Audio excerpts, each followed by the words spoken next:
தமிழ்ல உயிரெழுத்து வந்து 12. ஆனாவன இணை என்ன உயிரெழுத்து 12. இந்த நந்தியின் உயரம் வந்து 12 அடி.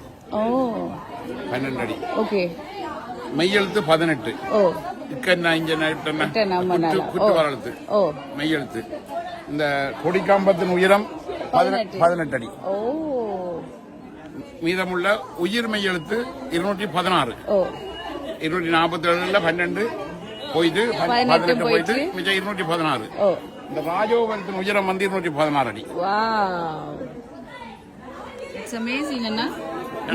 இன்னைக்கு தான் தெரியும். தமிழுக்காக கட்டப்பட்ட ஒரு கோயில். தமிழுக்காகவே கட்டப்பட்ட கதைச்சு பழக்கம் இல்லையா, அதனால கொஞ்சம் மாறுது. விஷயங்கள் தெரியும்.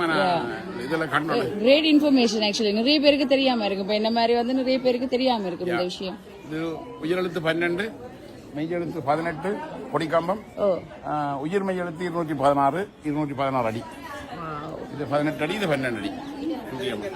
இது இப்ப இந்த கோயில் கட்டி எத்தனை வருஷம்? 1100 வருஷம். 1100 ராஜராஜ சோழனால் கட்டப்பட்டது. ஓகே. இதுல ஸ்பெஷாலிட்டி வந்து அந்த நிழல், அந்த கோபுரத்துல நிழல் படாத நிழல் விழாது. அதோட அந்த விமானம் இருக்கலாம், அந்த மேல அந்த முடி பெரிய கல், ஒரு கல்லால் ஆக்கப்பட்டது. 800 தொன். 800 தொன் பாரம். அது இப்படி கொண்டே வச்சா இப்ப சொல்லி வந்த மண் குமியல் இப்படி மண் போட்டு அது ஆணையை கொண்டே கட்டி இழுத்து மேல வச்சதாக அந்த இப்ப படங்கள் கம்ப்யூட்டர்ல செய்து காட்டினோம். ஆனா எப்படி வச்சு யாருக்குமே தெரியாதானயா. 800 தொன்ன 216 அடி உயரத்துல வச்சிருக்காங்கல்ல. எப்படி கொண்டு போனாங்கன்றது ஒரு 5 கிலோ வேக் தூக்குறதே கஷ்டமா இருக்கு. இல்ல தமிழர்கள் வந்து இந்த கட்டடக்கலையில பார்த்தா இது 1000 வருஷத்துக்கு பணம் வாங்கி சொல்லியேன்னு என்ன அவ்வளவு அழகா இருக்குது. அப்ப 1000 வருஷத்துக்கு முதல்ல எப்படி இருந்திருக்கும்? உண்மைதான் இல்லையா? எல்லாம் அந்த இதுல யாரு என்ன செய்தது, கட்டினது, எப்ப கட்டினது, யாரு காணி தந்தது, யார் யாருக்கு உதவி செய்தது, எல்லாமே தமிழ்ல கல்லில குறிக்கப்பட்டிருக்கு.